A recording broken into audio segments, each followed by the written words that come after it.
మన fitness transformation లో useful అయ్యే 2 బెస్ట్ సప్లిమెంట్స్ గురించి చాలా మంది చెప్పే ఉంటారు. కానీ మనం మాత్రం వీటి మీద మనీ ఇన్వెస్ట్ చేయడం వల్ల అసలు యూజే లేని ఒక 2 వర్స్ట్ సప్లిమెంట్స్ గురించి మాట్లాడదాం.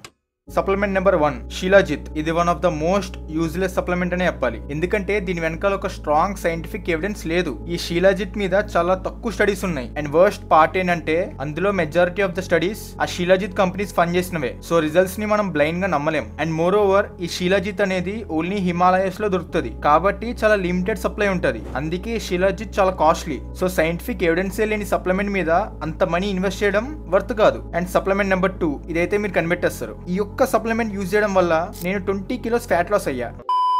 సోషల్ మీడియాలో చూపించినట్టు ఎల్ కార్నిటైన్ యూజ్ చేయడం వల్ల మీ ఫ్యాట్ లాస్ ఎక్కువ అయిపోవడం లేకపోతే త్వరగా అయిపోవడం జరగదు. ఎస్, థియరిటికల్ గా అయితే ఎల్ కార్నిటైన్ మీ ఫ్యాట్ సెల్స్ ని ఎనర్జీగా కన్వర్ట్ చేస్తుంది. బట్ ప్రాక్టికల్ రియల్ లైఫ్ సినారియోలో దీని వల్ల మీ ఫ్యాట్ లాస్ లో పెద్ద యూజ్ ఏం ఉండదు. ఇన్ఫాక్ట్ కొన్ని స్టడీస్ అయితే ఎల్ కార్నిటైన్ యూజ్ చేసినా చేయకపోయినా మీ ఫ్యాట్ లాస్ లో పెద్ద డిఫరెన్స్ లేదని చెప్తుంది. బట్ ఒకవేళ మీరు ఒబేస్ కేటగిరీలో ఉన్నా లేదా ఎల్ కార్నిటైన్ డెఫిషియన్సీ ఉంటే దెన్ దీని వల్ల మీకు కొంచెం బెనిఫిట్ ఉంటుంది. అండ్ అది కూడా మేబీ 10%. అంటే మీరు 20 కిలో ఫ్యాట్ లాస్ చేస్తే అందులో 2 కిలోస్ ఎల్ కార్నిటైన్ వల్ల అవుతుంది. నాకు తెలియక అడుగుతాను, 18 కిలోస్ ఫ్యాట్ లాస్ చేసినోడికి 2 కిలోస్ ఫ్యాట్ లాస్ చేయడం పెద్ద పనా?